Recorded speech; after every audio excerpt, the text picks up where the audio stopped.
Mesdames et messieurs, j'ai dans le coin droit, avec 38 films, le monstre créé par Tomoyuki Tanaka en 1954, j'ai nommé Godzilla.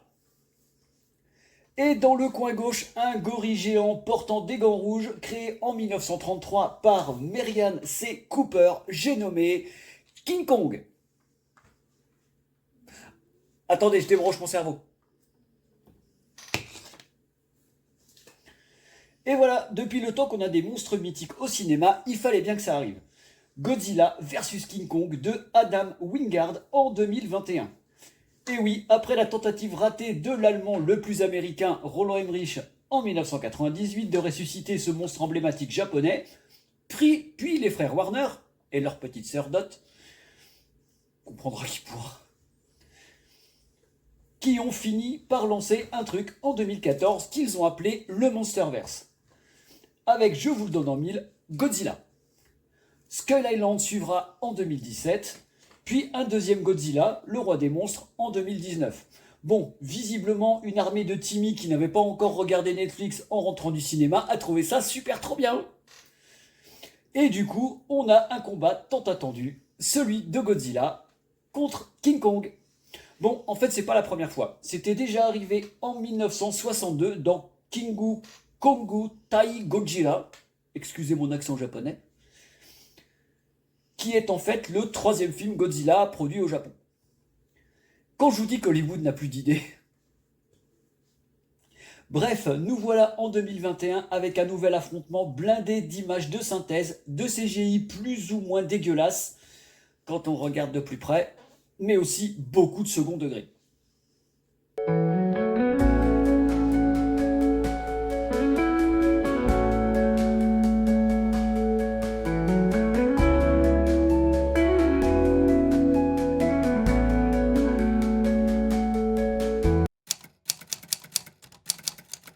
Comme vous l'avez compris dans le titre, Godzilla et King Kong vont trouver un moyen de se foutre sur la tronche. Toujours dans le coin droit, Godzilla a pété un câble depuis le deuxième film américain sorti en 2019 et les humains, ils sont un petit peu pour quelque chose. Mais ils essayent quand même un moyen de le calmer. Spoiler alerte. Bon, ils y sont vraiment pour quelque chose en fait. Peut-être depuis que Ken Watanabe lui a balancé une bombe nucléaire en guise de défibrillateur. Ouais. Fin du spoiler. Dans le coin gauche, d'autres humains embarquent King Kong vers un endroit totalement théorique, l'entrée vers la Terre creuse. Là où des ingénieurs intérimaires prédestinés à mourir pensent qu'il y a une source d'énergie dans laquelle pourra puiser le gros singe pour mettre une trempe à Godzilla. Ils ont des sacrées idées les scénaristes quand même quand ils sont bourrés. Oui, je vous vois venir. Non, King Kong n'est pas en mode Leonardo DiCaprio à l'avant du Titanic. Ils lui ont donné des trucs, genre calmant pour gorille multiplié par 500. Du coup, il plane pas mal. Mais Godzilla passe dans le coin et baston. Des humains partent d'un côté pour savoir pourquoi Godzilla a pété un câble, de l'autre, d'autres humains accompagnent King Kong vers l'infini et au-delà, et encore d'autres humains, les méchants cette fois. Bah oui, parce qu'il faut bien des méchants. Spoiler alerte. Les méchants ont créé Mecha Godzilla.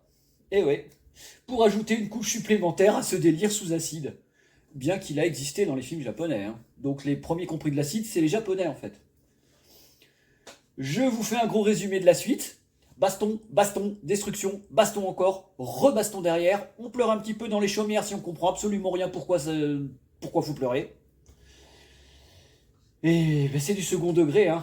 Et après, tout le monde est heureux. Fin du spoiler. Alan Wingard n'est pas un des réalisateurs les plus en vogue à Hollywood à l'époque. Et après non plus d'ailleurs.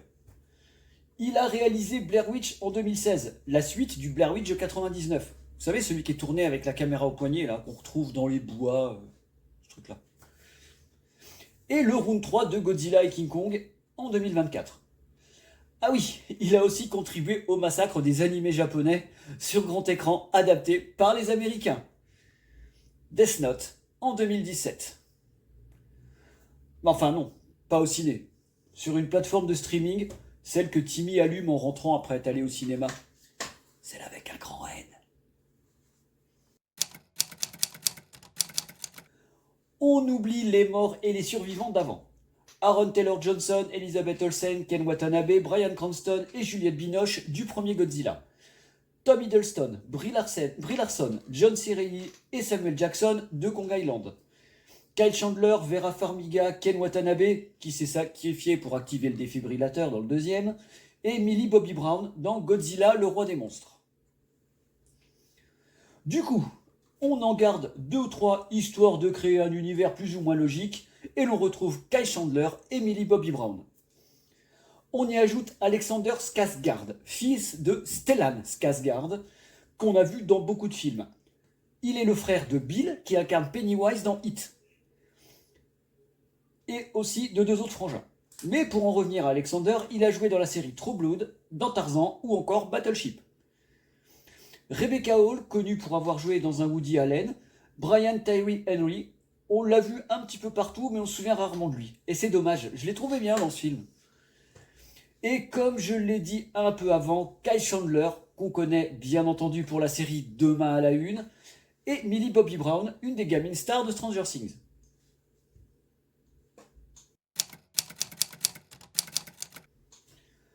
« 200 millions de dollars de budget pour 468 millions récoltés dans le monde. » En France, le film est sorti directement en VOD, car un peu avant sa sortie, on nous a enfermés et on nous a dit qu'on n'avait plus le droit d'aller au cinéma. Selon mes sources, le film aurait tout de même fait raquer un peu plus de 33 millions de comptes. Je n'ai pas cherché sur quelle plateforme il est sorti, mais 33 millions en salle, on aurait un nouveau record au Guinness niveau entrée. Et là, on aurait eu un sacré paquet de crétins prêts à payer pour rien. Comme souvent en fait. Hein. Mais bon, c'est que mon avis, comme toujours. Le film a reçu la note globale de 2 sur 5 selon certains spécialistes que je ne citerai pas. En gros, bof bof. Pas de nomination, pas de récompense, même pas un Razzie. Je suis vraiment déçu. Pourtant, il aurait pu postuler pour toutes les catégories, voire même en créer des spéciales rien que pour lui.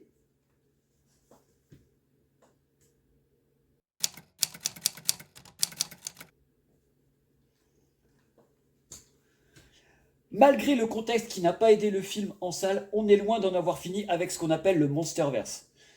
On a subi un round de 3 en 2024, Godzilla X Kong The New Empire, la série animée Skull Island et la série Monarch également en 2024.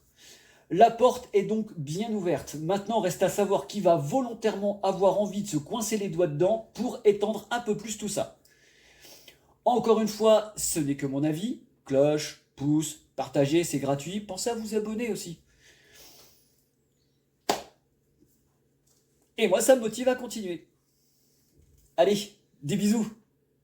Ah non, attendez, j'ai oublié un truc. Je rebranche mon cerveau. Dans la rue, le mystère s'épaissit. Les pas d'Armand résonnent la nuit. Sous la lune, un secret se glisse. Les ombres dansent, c'est son indice. Une cigarette au coin de l'ombre.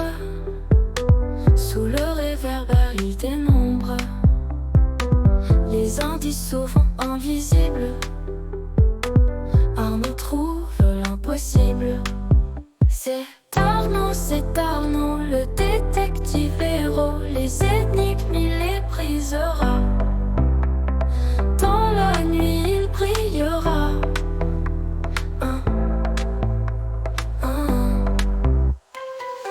Sur les toits, il entend des murmures.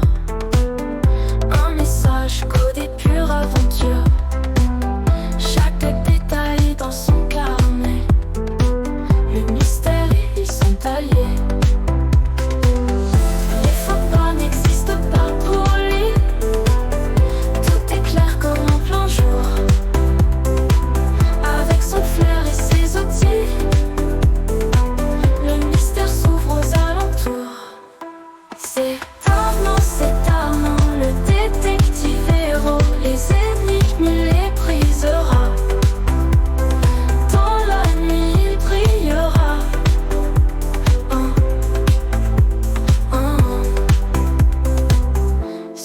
fois, il entend des murmures.